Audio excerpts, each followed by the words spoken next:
നമ്മളുടെ എല്ലാ ദിവസവും നമുക്ക് നല്ല സമാധാനം, നല്ല സന്തോഷം കിട്ടേണ്ട ഒരു കാര്യത്തെക്കുറിച്ച് പറയാനാണ് ഈ വീഡിയോ. നമ്മളെല്ലാവരും ജീവിതത്തിൽ ആഗ്രഹിക്കുന്നത്, നമ്മൾ പൈസ ഉണ്ടാക്കുന്നത്, നമ്മൾ ഈ പ്രവാസ ലോകത്ത് നോക്കി എന്തിനു വേണ്ടിയാണ്? പൈസ ഉണ്ടാക്കുന്നതായാലും എന്തിനു വേണ്ടിയാണ്? ഒരൊറ്റ ലക്ഷ്യമുള്ളൂ, സന്തോഷകരമായി സമാധാനത്തോടെ ജീവിക്കാൻ വേണ്ടി. അപ്പൊ ഈ സമാധാനത്തോടു കൂടി ജീവിക്കണമെങ്കിൽ എന്തായാലും കയ്യിൽ നല്ല പൈസ വേണം, അല്ലെ? അപ്പൊ ആ പൈസ കിട്ടുന്ന കാര്യമാണ് ഞാൻ നിങ്ങൾക്ക് പറഞ്ഞു തരുന്നത്. ഇത് പൈസ എന്ന് പറയുമ്പോൾ ഈ ലോകത്ത് ഇന്നത്തെ ദിവസം ഏറ്റവും കൂടുതൽ പൈസ ഉണ്ടാക്കിയ ആള് ആരായിരിക്കും? ചിലപ്പോൾ നമ്മൾ ബിൽഗേറ്റ്സ്, അല്ലെങ്കിൽ ഫേസ്ബുക്കിന്റെ ഓണർ, വാട്സപ്പിന്റെ ഓണർ, അംബാനി, അങ്ങനെ നമ്മളെ ചിന്ത നമ്മൾ അങ്ങ് പോകും. പക്ഷെ അവരൊന്നുമല്ല, അവരെക്കാൾ കൂടുതൽ പൈസ നിങ്ങൾക്ക് ഉണ്ടാക്കുന്ന ഒരു മാർഗത്തെ കുറിച്ച് പറയാനാണ് ഞാൻ വന്നത്. ഈ പൈസ നിങ്ങളെ കയ്യിലേക്ക് കിട്ടിയാൽ അന്നത്തെ ദിവസം നിങ്ങൾ അൽഹംദുലില്ലാഹ് ഏറ്റവും കൂടുതൽ സന്തോഷമുള്ള ഒരു ആളായി മാറും. അതിന് ഒരുപാട് നിങ്ങൾ അധ്വാനിക്കണ്ട, നിങ്ങൾ ഒരുപാട് ബിസിനസ് സാമ്രാജ്യം കെട്ടിപ്പിടിക്കണ്ട, നിങ്ങൾ ഒരുപാട് ഇങ്ങനെ അധ്വാനിക്കാൻ വേണ്ടി വെയിലും കൊള്ളണ്ട. ഒരു സിമ്പിൾ ആയിട്ട് ഞാൻ പറഞ്ഞുതരാം. അതൊന്നുമല്ല, ഞാൻ പറഞ്ഞതല്ല, റസൂലുള്ളാഹി സ്വല്ലല്ലാഹു അലൈഹി വസല്ലം തങ്ങൾ പറഞ്ഞതാണ്. ഇത് നിങ്ങൾ ഇങ്ങനെ ഫോളോ ചെയ്യുകയാണെങ്കിൽ നിങ്ങളെപ്പോലെ സന്തോഷമായി ജീവിക്കുന്ന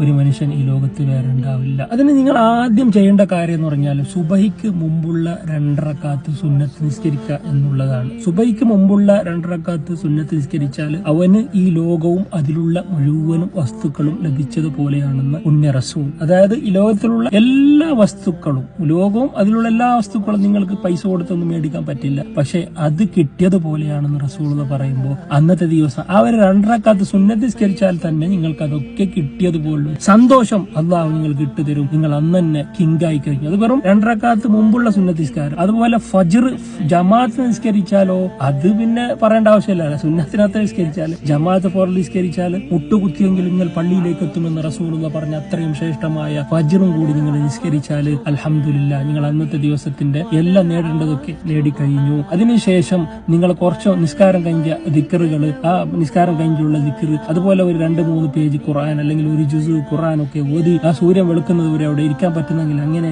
അതൊക്കെ കഴിഞ്ഞ് അവിടെ ഉറങ്ങാതെ അങ്ങനെ നിങ്ങൾ പോയി കഴിഞ്ഞാൽ, ദുഹാ നിസ്കാരം സൂര്യോദിച്ചതിന് ശേഷമൊക്കെ നിസ്കരിച്ച് കഴിഞ്ഞാലുണ്ടല്ലോ അന്നത്തെ ദിവസം വല്ലാഹി നിങ്ങളെപ്പോലെ വിജയിച്ച ഒരാള്, നിങ്ങളെപ്പോലെ സന്തോഷിക്കുന്ന ഒരാള്, നിങ്ങളെപ്പോലെ കൽബിൽ റാഹത്തുള്ള ഒരാള് ഈ ലോകത്ത് വേറെ ആരും ഉണ്ടാവില്ല. ആ ഒരു സമാധാനം ഒരു രാജാവ് അറിഞ്ഞിരുന്നെങ്കിൽ, ആ ഒരു സമാധാനം സുബഹി നിസ്കരിക്കാത്ത ഇടന്നുറങ്ങുന്ന ആൾക്കാർ അറിഞ്ഞിരുന്നെങ്കിൽ കോടിയെങ്കിലും നിങ്ങൾക്ക് പൈസ തന്നിട്ട് ആ സമാധാനം ഒരു വിലക്ക് വാങ്ങുമായിരുന്നു. പക്ഷെ അത് വിലക്ക് കിട്ടുന്നതല്ല.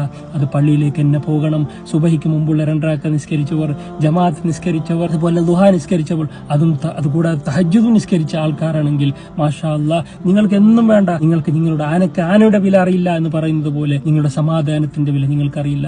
ടെൻഷനും കാര്യങ്ങളൊക്കെ ഉണ്ട്, അതില്ലാത്ത ആരില്ല. പക്ഷേ നിങ്ങൾക്ക് പ്രത്യേകമായ ഒരു ശുക്കൂന് അല്ലാഹു ഖൽബിൽ ഇട്ട് തരും. അത് അല്ലാഹു പറഞ്ഞതാണ്. അപ്പോ ഒരുപാട് പേര് എനിക്ക് രാവിലെ